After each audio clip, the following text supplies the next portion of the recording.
Hello friends, welcome to my channel study Adda. और आज मैं आप लोगों के लिए फिर से एक सेट लेकर आ गया हूं जो आपका आने वाला कोई भी एग्जाम हो उसके लिए बहुत ही ज़्यादा फायदेमंद साबित होगा। और आज का जो सेट है वो साइंस बायोलॉजी है जो आपका आने वाले एग्जाम के लिए बहुत ही ज़्यादा महत्वपूर्ण है। तो चलिए शुरू करते हैं। और हाँ, अगर आप मेरे चैनल पर नए हैं तो प्लीज़ मेरे चैनल को सब्सक्राइब कर लें और जो बगल का जो घंटा आइकन है उसको भी दबा लें ताकि आपके पास मेरे वीडियो का नोटिफिकेशन पहुँचता रहे। तो चलिए स्टार्ट करते हैं। पहला जो क्वेश्चन है, शरीर की सबसे बड़ी ग्रंथि कौन है? इसका जो आंसर होगा वो होगा यकृत, यानी ऑप्शन नंबर सी जो है इसका आंसर होगा। अगला जो क्वेश्चन है, मनुष्य में मादा जनन अंग से किस हार्मोन का स्राव होता है?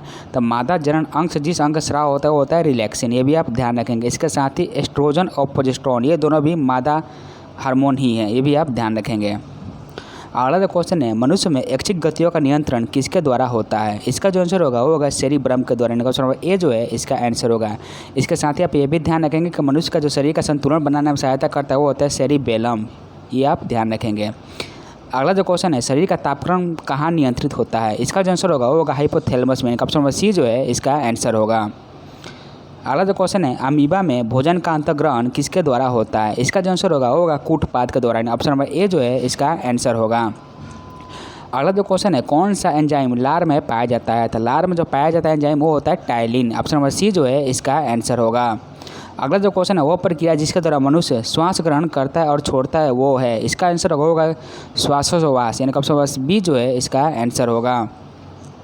अगला जो क्वेश्चन है, ऊर्जा उत्पादन के लिए कोशिका प्राय किसका उपयोग करती है? इसका जो आंसर होगा वो होगा ऑप्शन नंबर बी ग्लूकोज का। इसको आपको ध्यान रखना है। अगला जो क्वेश्चन है, वो किस अभिक्रिया द्वारा पौधे में ऑक्सीजन बाहरी वातावरण से कोशिकाओं में पहुंचता है? इसका जो आंसर होगा वो होगा विसरण के द्वारा, यानी ऑप्शन नंबर बी जो है इसका आंसर होगा। अगला जो क्वेश्चन है, श्वसन क्रिया में खाद्य पदार्थों की परिणति क्या होती है? इसका जो आंसर होगा वो होगा विघटन होती है। ऑप्शन नंबर ए जो है इसका आंसर होगा। अगला जो क्वेश्चन है, खाद्य पदार्थों का पौधे में स्थानांतरण का मुख्य रूप कौन सा है? इसका जो आंसर होगा वो होगा ऑप्शन नंबर सी, यानी सुक्रोज। अगला जो क्वेश्चन है, एक स्वस्थ मनुष्य का रक्तचाप होता है, इसका आंसर होगा 120/80। ऑप्शन नंबर बी जो है इसका आंसर होगा। अगला जो क्वेश्चन है, मनुष्य का मस्तिष्क की बाहरी झिल्ली है, तो मनुष्य का मस्तिष्क का बाहरी झिल्ली को हम लोग बोलते हैं ड्यूरामीटर। ऑप्शन नंबर सी जो है इसका आंसर होगा। और ये क्वेश्चन बहुत ही VBI है, इसको आपको ध्यान रखना है। अगला जो क्वेश्चन है, मनुष्य को सूंघने की क्षमता को नियंत्रित करता है, इसका जो आंसर होगा वो होगा घ्राणेंद्रिय पाली। ऑप्शन नंबर बी जो है इसका आंसर होगा। अगला जो क्वेश्चन है, मनुष्य का बुद्धि और चतुराई का केंद्र है, इसका जो आंसर होगा वो होगा ऑप्शन नंबर सी सेरिब्रम। अगला जो क्वेश्चन है, रक्त में ग्लूकोज की मात्रा नियंत्रित रहता है, इसका जो आंसर होगा ऑप्शन नंबर डी इंसुलिन के कारण। इंसुलिन की कमी से ही शरीर में मधुमेह रोग हो जाता है, इसको आपको ध्यान रखना है। अगला जो क्वेश्चन है, ऑक्सीजन है, इसका जो आंसर होगा वो होगा एक एंजाइम है। ऑप्शन नंबर सी जो है इसका आंसर होगा। अगला जो क्वेश्चन है, जैव प्रक्रम के अंतर्गत कौन आता है? इसका जो आंसर होगा वो होगा ऑप्शन नंबर डी, यानी कि सही भी आते हैं। पोषण, उत्सर्जन, श्वसन सब जैव प्रक्रम के अंतर्गत ही आते हैं।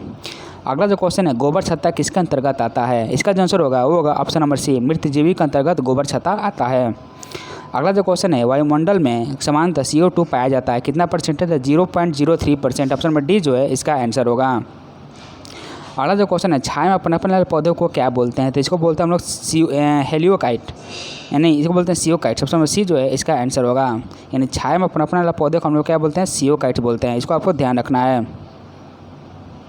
अगला जो क्वेश्चन है, मनुष्य में मुख्य श्वसन अंग क्या है? इसका जो आंसर होगा वो होगा ऑप्शन नंबर ए फेफड़ा। अगला जो क्वेश्चन है, निम्न में से कौन सी बीमारी श्वसन तंत्र से संबंधित है? तो इसका जो आंसर हो जाएगा वो हो जाएगा TB और निमोनिया, दोनों बीमारी जो ये श्वसन तंत्र से ही संबंधित है। अगला जो क्वेश्चन है, उच्च रक्तचाप की अवस्था को क्या कहते हैं? तो उच्च रक्तचाप की अवस्था को बोलते हैं हाइपरटेंशन, यानी ऑप्शन नंबर सी जो है इसका आंसर होगा। अगला जो क्वेश्चन है, मछलियों में उत्सर्जित पदार्थ क्या है? तो मछलियों का उत्सर्जित पदार्थ जो होता है वो होता है अमोनिया। ऑप्शन नंबर डी जो है इसका आंसर होगा।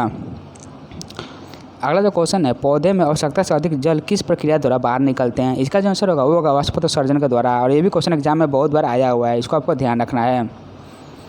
अगला जो क्वेश्चन है, निम्न में से किसे प्रकाश संश्लेषी अंगक कहते हैं? इसका जो आंसर होगा वो होगा हरित लवक, यानी ऑप्शन नंबर बी जो है इसका आंसर होगा। और ये भी क्वेश्चन एग्जाम में बहुत बार आया हुआ है, इसको आपको ध्यान रखना है। अगला जो क्वेश्चन है, पौधे में गैसों का आदान प्रदान के लिए रहते हैं, इसका जो आंसर होगा वो होगा रंध्र, यानी ऑप्शन नंबर बी जो है इसका आंसर होगा। अगला जो क्वेश्चन है, फेफड़े का आकार होता है, इसका जो आंसर होगा वो होगा ऑप्शन नंबर सी यानी शंक्वाकार। और ये भी क्वेश्चन एग्जाम में बहुत बार आया हुआ है, इसको आपको ध्यान रखना है।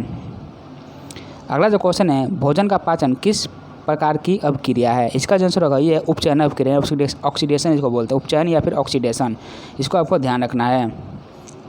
अगला जो क्वेश्चन है, हार्मोन शब्द का नामकरण किसने किया था? इसका जो आंसर होगा वो होगा option number C, Bayliss and Starling ने। और ये भी क्वेश्चन एग्जाम में बहुत बार आया हुआ है, इसको आपको ध्यान रखना है।